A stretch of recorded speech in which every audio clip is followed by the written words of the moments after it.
Bonjour, eh bien nous restons avec le Harizal, le fameux Rabbi Yitzhak Luria, le très très grand maître de la Kabbale qui arrive à Tzfat, nous l'avons expliqué dans le cours précédent, à l'âge de 36 ans.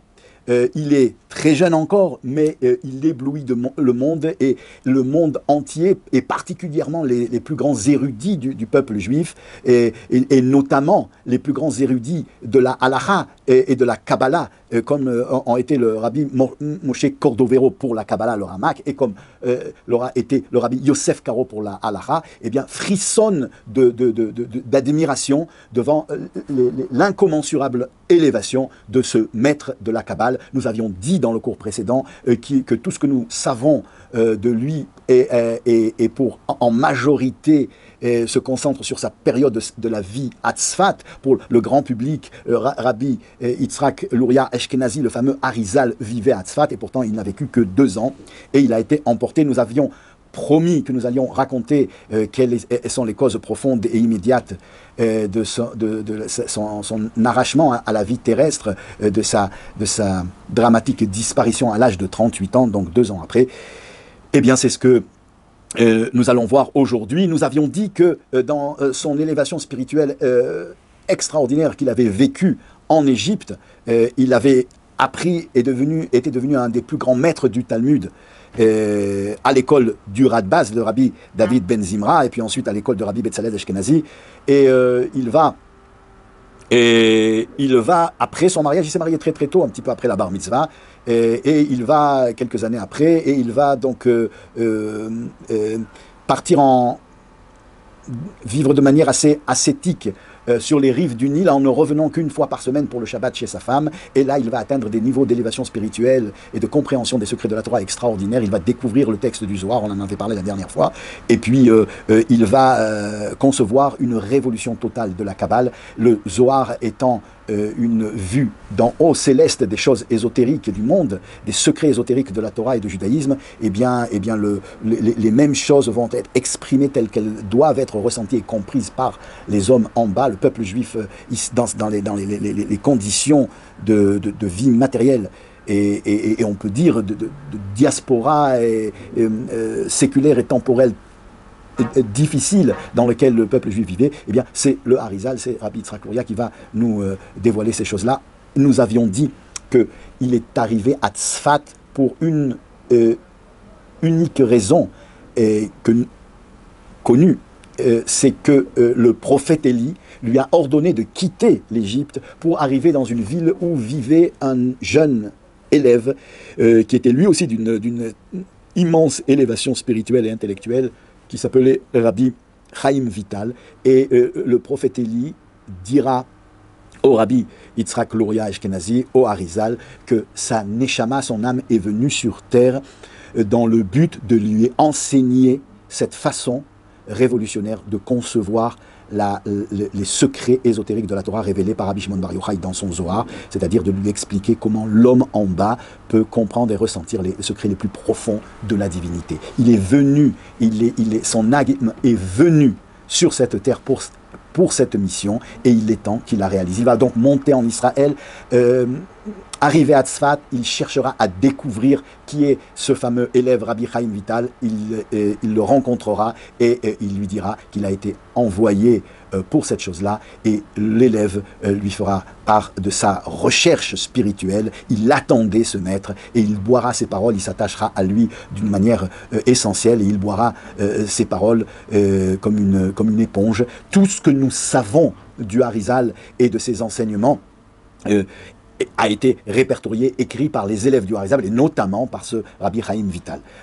Sans compter les œuvres que le Rabbi Chaim Vital lui-même écrira. Le Harizal n'a pas écrit lui-même, n'a pas laissé d'œuvres écrites. Ce n'est que ce que aura emmagasiné de l'enseignement du maître le Rabbi Chaim Vital, qui sera couché sur le papier et imprimé par la suite au nom du Harizal, notamment le fameux livre central de l'œuvre du Harizal qui est le Etz Chaim, et le Rabbi Chaim Vital ensuite mettra des commentaires sur cette œuvre-là en écrivant son fameux ouvrage, le Pri Etz Chaim. Etz Chaim, c'est le livre de la vie, Pri Etz Chaim, c'est le fruit du livre de la vie que l'élève Rabbi Chaim Vital écrira. Et lorsqu'il arrive à Sfat, il éblouit tout le monde, mais il dérange aussi parce que les élèves qui sont assis sur les bancs de la yeshiva du rabbi Moshe Cordovero, qui est la lumière, la férule de la Kabbale à cette époque-là, ne comprennent pas la révolution du jeune brillant élève qui vient à l'âge de 34 ans de débarquer des rives du Nil où il habitait et qui vient bouleverser les choses.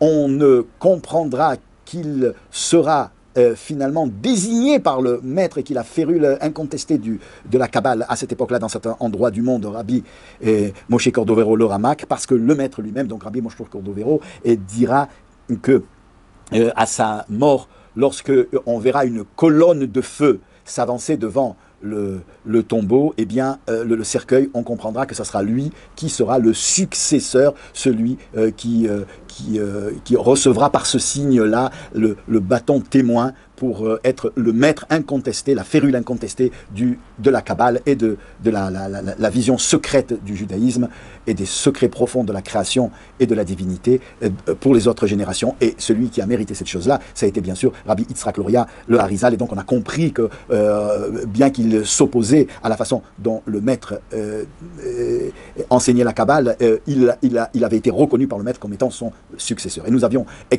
expliqué quelle était la différence. C'était que jusqu'à présent la Kabbale était vue d'en haut et que lui aura une vue très humaine des choses où il va expliquer tel que ça doit être ressenti et compris ici en bas.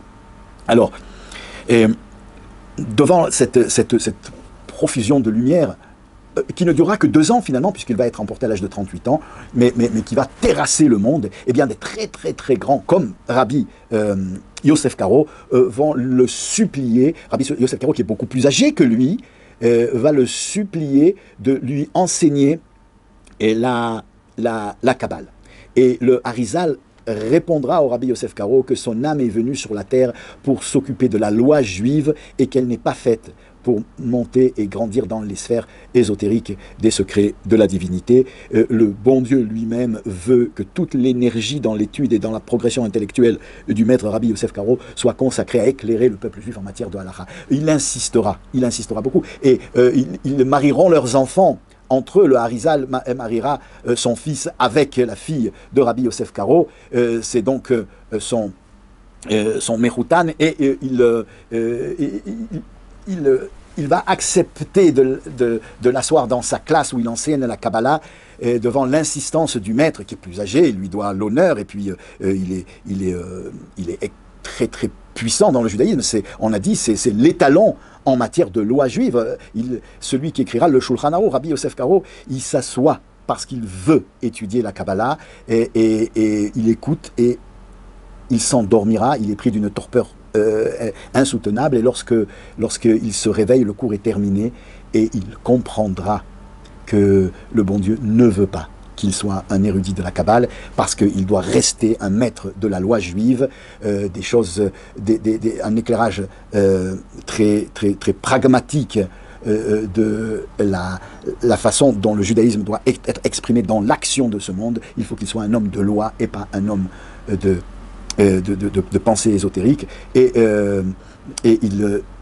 donc il quittera les bancs de l'école. C'est remarquable et c'est intéressant parce que la même chose s'est passée dans le monde Ashkenaz. Si vous avez suivi nos cours d'histoire tels qu'on les a racontés ici sur Torah Box, eh bien, vous avez pu constater qu'un tout petit peu avant, le Zohar a été aussi découvert en Europe.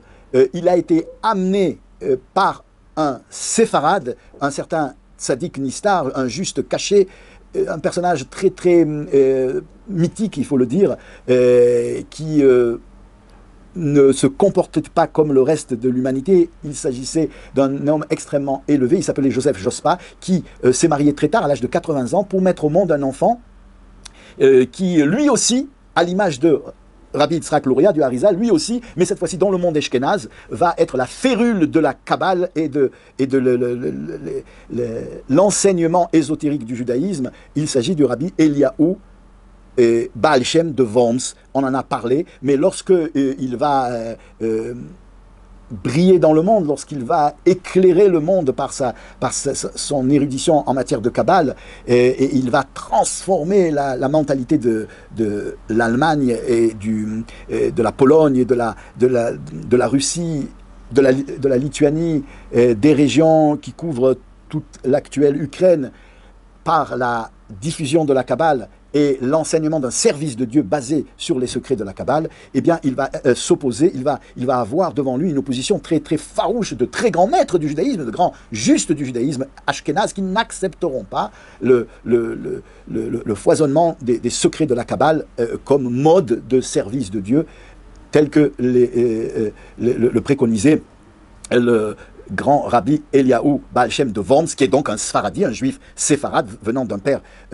espagnol, d'un père de la péninsule ibérique, qui se mariera avec une femme du terroir de Cracovie, à l'instar de ce qui se passera avec Rabbi Shlomo Louria, qui est, lui, un descendant du roi David, mais qui provient d'Allemagne, qui provient de ces régions des communautés exilées de l'Allemagne en Europe centrale et en Europe de l'Est, la fameuse famille Louria, donc des juifs d'obédience, d'accent ashkénaze, et qui vient en Israël et qui épouse une femme, une tzadékette, une femme de juste du terroir séfaradi, donc de ces juifs exilés d'Espagne qui habitent en Israël. Donc ceux qui ont apporté, ce sont les accents ashkénazes avec la famille Louria ashkénazi qui ont apporté la Kabbale chez les Sfaradim, autant que c'est les kabbalistes espagnols qui ont apporté la Kabbale en Europe chez les Ashkénazim avec le rabbi Eliaou Baal Shem de Worms. Et la grande différence, c'est que Rabbi Yitzhak Louria, qui va éclairer le monde et révolutionner le monde chez les Sfaradim, ne va pas avoir d'opposition. Les maîtres sfarades non seulement l'acceptent à bras ouverts, mais supplient de rentrer dans son enseignement, de faire partie de son école. Rabbi Yosef Karo va le supplier et il va finalement accepter. C'est pas qu'il refuse, mais c'est la main divine qu'il veut qu'il y ait deux façons de gérer l'érudition en matière de Torah, qui est des maîtres qui investissent toute leur énergie dans la loi et dans la pratique pragmatique du judaïsme, et d'autres dans l'essence de l'élévation spirituelle que peut procurer la Kabbale et les secrets ésotériques de la Torah. Alors, comment en 2 ans cette lumière va devenir d'un côté éternel, mais d'un autre côté physiquement va disparaître de ce monde? Eh bien, et il y a certains secrets qui dépassent la permission, la possibilité de les dévoiler dans le monde, tellement ils touchent à des parties les plus intimes des secrets de la divinité, et notamment les fameux secrets des noms de Dieu, du nom de 72 lettres, 72 mots qu'on retrouve d'une manière kabbalistique dans le récit de l'ouverture et de la traversée de la mer Rouge. Lorsqu'il le concevra, il ne voudra pas dans un premier temps le dévoiler à son élève, mais parce qu'il sait que ça frise l'audace interdite, si on peut dire, ou prohibée de dévoiler une telle intimité des secrets de la divinité. Eh bien, sous l'insistance terrible de Rabbi Chaim Vital, il lui dira: je suis obligé de te dévoiler cette chose-là, puisque mon âme est descendue sur la terre uniquement pour t'enseigner, donc je dois tout t'enseigner. Voilà le secret, mais sache que je le payerai très cher. Et son fils, donc, qui avait épousé la fille du Rabbi Yosef Karo, et un autre fils, il avait 2 fils, vont décéder, vont mourir, emportés par le bouleversement spirituel qu'aura créé cette révélation qui frisait l'audace sainte, qui n'a pas été acceptée finalement aussi facilement que ce que aurait pu croire Rabbi Chaim Vital. Il en sera désolé, il promettra de ne plus insister, et puis un jour il y aura un secret qui concerne finalement des choses qui à cette époque-là étaient incompréhensibles, concernant la supériorité qu'il y avait dans la matière par rapport à la spiritualité, justement, en tant que véhicule et seul véhicule de la volonté divine, puisque ce n'est que en imprimant la matière de la loi juive, c'est-à-dire de la pratique pragmatique du judaïsme dans ce monde matériel, que la volonté de Dieu peut être exprimée et dévoiler les niveaux les plus profonds de la divinité. Donc la matière a une supériorité par rapport à la spiritualité, parce que ce n'est que dans la matière, et plus elle est matérielle, et plus elle est grossière, plus elle a la possibilité d'être le support et le dévoilement des choses les plus profondes de la divinité. Il expliquera les secrets de cette incompréhension, de ce paradoxe, après que Rabbi Chaim Vital n'ait pas pu tenir devant la promesse qu'il avait faite de ne pas insister, et il sera obligé de lui délivrer le secret. Et à ce moment-là, il lui dira qu'il le payera cher, parce que après avoir dévoilé ce secret-là, eh bien, il quittera ce monde. Alors le Rabbi Chaim Vital va être terriblement touché par cette annonce. Il va essayer de déchirer le ciel par ses prières. Et comment peut-on faire pour annuler le décret? Quelque temps avant déjà, il y avait eu un épisode extrêmement dramatique où le Harizal, Rabbi Yitzhak Luria, s'était préparé à recevoir le Shabbat. Ils étaient descendus avec tous ses élèves pour aller dans la campagne à Tzfat recevoir les lumières du Shabbat qui arrivaient. On était quelques minutes avant le coucher du soleil, et il dira à ses élèves: continuons et marchons jusqu'à Jérusalem. Et ces élèves ne comprendront pas. Il est interdit de dépasser une certaine limite de marche le Shabbat. Et certains diront oui, mais d'autres diront on va d'abord demander la permission à nos femmes, parce que quitter Tzfat pour aller à Jérusalem avant Shabbat, Et le Harizal dira: c'est trop tard. Si vous aviez tous accepté d'un même cœur, le Messie serait arrivé et on aurait vécu une vie éternelle.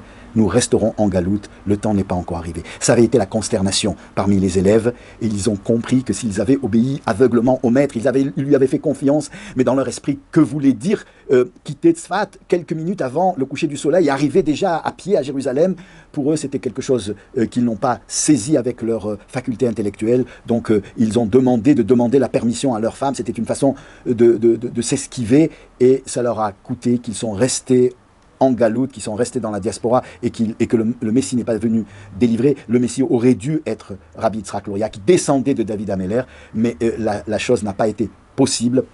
Et donc, il y avait déjà une consternation quand ils ont appris que Rabbi Chaim Vital, le fameux élève personnel, annonçait que le maître allait les quitter parce qu'il y avait un décret divin sur sa vie à cause de l'audace qu'il avait eue de dévoiler ce secret sur la supériorité de la matière par rapport à la spiritualité. Eh bien, ils ont essayé de supplier le maître de Rabbi Yitzhak Luria de trouver un moyen pour convaincre le bon Dieu de le laisser en vie. Et il est revenu au bout d'un certain temps en disant qu'il y avait une dernière chance. Et la chance, c'était qu'ils se réunissent dans une maison, où dans cette maison, ils vivraient un judaïsme extrêmement intense, avec tous les hommes réunis dans un endroit et les femmes dans une autre partie de la maison, et tous se renforcer et vivre une vie extrêmement intense d'élévation spirituelle dans la compréhension de la Torah, la compréhension de la loi, la compréhension ésotérique du Zohar, et puis tout ça dans une joie extraordinaire, mais surtout dans un très très grand amour du prochain. Et alors le décret aurait été annulé, et la Géoula, la délivrance, aurait été autorisée. Il s'est trouvé que dans la promiscuité de cette maison, deux enfants se sont disputés dans la Ezrat Nashim du côté des femmes. Les mères se sont mêlées et se sont disputées entre elles à cause de leurs enfants. Et chacune est venue chercher le mari pour la défendre. Les maris se sont un petit peu querellés. Et le Harizal a quitté ce monde.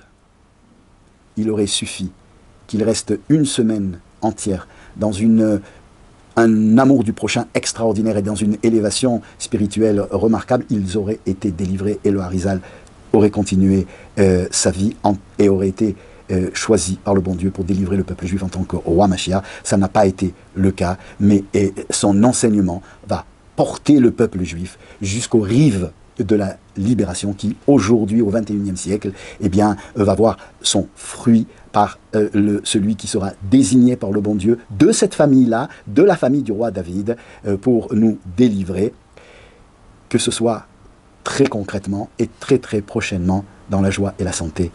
Amen.